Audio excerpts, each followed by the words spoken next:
संध्या ढलते ही राजमहल के बगीचे में सोने की मूर्ति अचानक चमक उठती, जैसे कोई जिंदा होकर सांस ले रही हो। लोग डर कर भागते क्योंकि वह मूर्ति थी राजकुमारी अमृता की। आंखें खुली, चेहरा दर्द से न्यू क्यू, मानो चीख मारना चाहती हो लेकिन आवाज न निकल सके। कुछ समय पहले महाराज सोमदत्त ने एक तांत्रिक से सोने की गुप्त खदान का रहस्य जानना चाहा था। तांत्रिक ने चेतावनी दी थी, जो लालच करेगा उसकी सबसे प्रिय वस्तु सोने की बन जाएगी। लेकिन लोभ ने महाराज को अंधा कर दिया। उन्होंने चेतावनी अनसुनी कर दी। एक पूर्णिमा की रात जब महाराज ने गुप्त मंत्र पढ़कर खदान उजागर करने की कोशिश की, आकाश में काली घटाएं छा गईं, बिजली कड़की। उसी पल बगीचे में घूम रही अमृता ठोस सोने की मूर्ति बन गई। महाराज का दिल टूट गया। वे हर शाम मूर्ति के सामने बैठकर रोते। राज्य में उदासी छा गई। कोई उत्सव नहीं, कोई हंसी नहीं। फूल मुरझा गए, गीत थम गए। विद्वान, ज्योतिषी, तांत्रिक सब आए, लेकिन शाप न टूटा। तांत्रिक गायब हो चुका था। अफवाहें फैली कि यह शाप कभी नहीं टूटेगा। एक दिन दरबार में साधारण सैनिक वीरसेन आगे बढ़ा।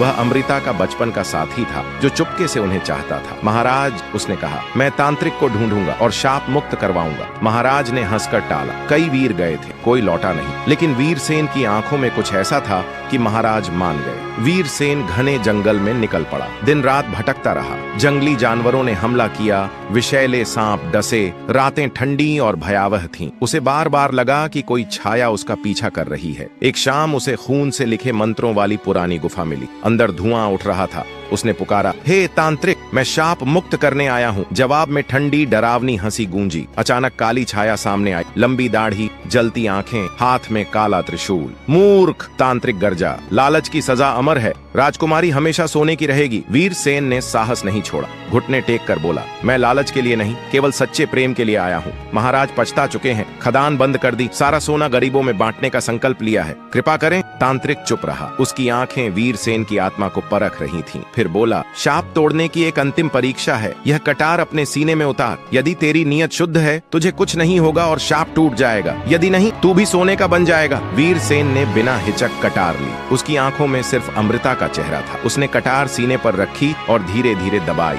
कुछ न हुआ। खून की बूंद भी न निकली। कटार सोने की होकर टूट कर गिर पड़ी। तांत्रिक मुस्कुराया। सच्चा प्रेम जीत गया। जा, शाप मुक्त हो गया। लेकिन लालच फिर कभी ना आए। वीरसेन दौड़ता हुआ महल लौटा। संध्या हो रही थी। बगीचे में सोने की मूर्ति चमक रही थी। अचानक वह पिघलने लगी। सोना तरल होकर जमीन पर बहा और उसमें से जीवित सांस लेती अमृता प्रकट हो गई। महाराज दौड़े आए, बेटी को गले लगाया। राज्य में खुशी की लहर दौड़ गई। खदान हमेशा के लिए बंद कर दी गई। सारा सोना जरूरतमंदों में बांट दिया गया। कुछ दिनों बाद अमृता और वीरसेन का विवाह हुआ। उस शाम बगीचा फिर फूलों से महक उठा